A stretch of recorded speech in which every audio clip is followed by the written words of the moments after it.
জুলাই সনদ সংশোধন করে জুলাই যোদ্ধাদের আইনি স্বীকৃতি ও অধিকার প্রতিষ্ঠার দাবিতে সংসদ ভবনের সামনে অবস্থান করছেন অভ্যুত্থানে আহতরা। বিস্তারিত জানাতে এই মুহূর্তে সেখানে রয়েছেন সহকর্মী সামদানি প্রত্যয়। সরাসরি চলে যাব তার কাছে। প্রত্যয়,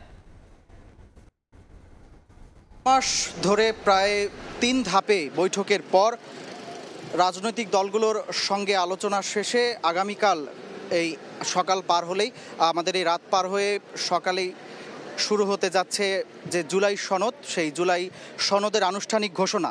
এই জুলাই সনদের আনুষ্ঠানিক ঘোষণা এই জাতীয় সংসদের দক্ষিণ প্লাজায় অনুষ্ঠিত হবে, কিন্তু সেখানে আমরা দেখতে পাচ্ছি যে এই রাত গভীর হয়ে গেলেও সেখানে জুলাই যোদ্ধা যারা রয়েছে সেই জুলাই যোদ্ধারা অবস্থান করছেন।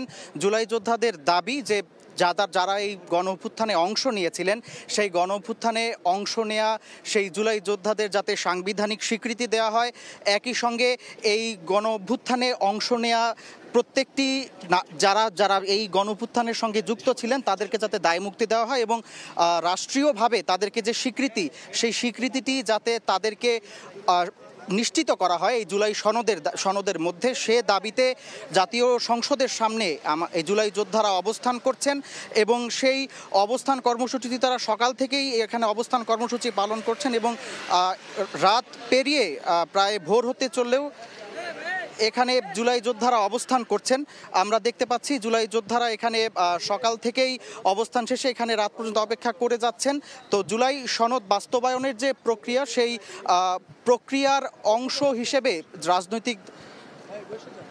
রাজনৈতিক দলগুলোর সঙ্গে কথা বলা হয়েছিল এবং তারপর রাজনৈতিক দলগুলোর চূড়ান্ত সিদ্ধান্তের ভিত্তিতে আগামীকাল যে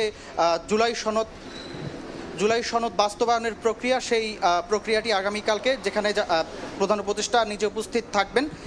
এই ছিল আমার কাছে জাতীয় সংসদ ভবনের সামনে থেকে জুলাই যোদ্ধাদের অবস্থান এবং সে নিয়ে সব শেষ।